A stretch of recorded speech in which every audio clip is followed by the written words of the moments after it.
ஏய் எவன்டா கடையில யாரா உள்ள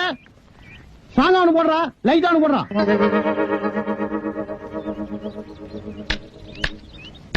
இதுல யாருக்குடா ஸ்டாங்கு யாருக்குடா லைட்டு எனக்கு ஸ்டாங்கா போடுறா இவனுக்கு லைட்டா குடுறான் ஸ்டாங்கு லைட்டு எங்கடா மேல என்னடா கேட்ட டீ கேட்டுங்க எப்படா கேட்ட ஸ்டாங்கா அவனு குடுறா லைட்டா குடுறான்னு படா நீ எவ்வளவுடா 1.5 ரூபா நீ குடுக்கற 1.25 ரூபாய்க்கு என்ன எத்தனை தடவை டாப் போட்டு கூப்பிடுவ அப்படியே கூட்டு பழக்கமாயி போச்சுங்க என்னடா பழக்கம் எங்க கலெக்டர் ஆபீஸ்ல போயிட்டே கலெக்டர் கூப்பிடு இன்ஸ்பெக்டர் போயிட்டே இன்ஸ்பெக்டர் கூப்பிடு மந்திரி போயிட்டே மந்திரி கூப்பிடுறியாடா நாயே இது டீ கடைன்னு பரவாயில்ல கசாப் கடையில போய் எனக்கு தலைய போடுறா அவனுக்கு 2 காலை போடுறான்னா என்னடா ஆவீங்க இந்த மாத்தாண்டா போவீங்க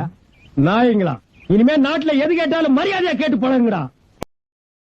Download ShareChat.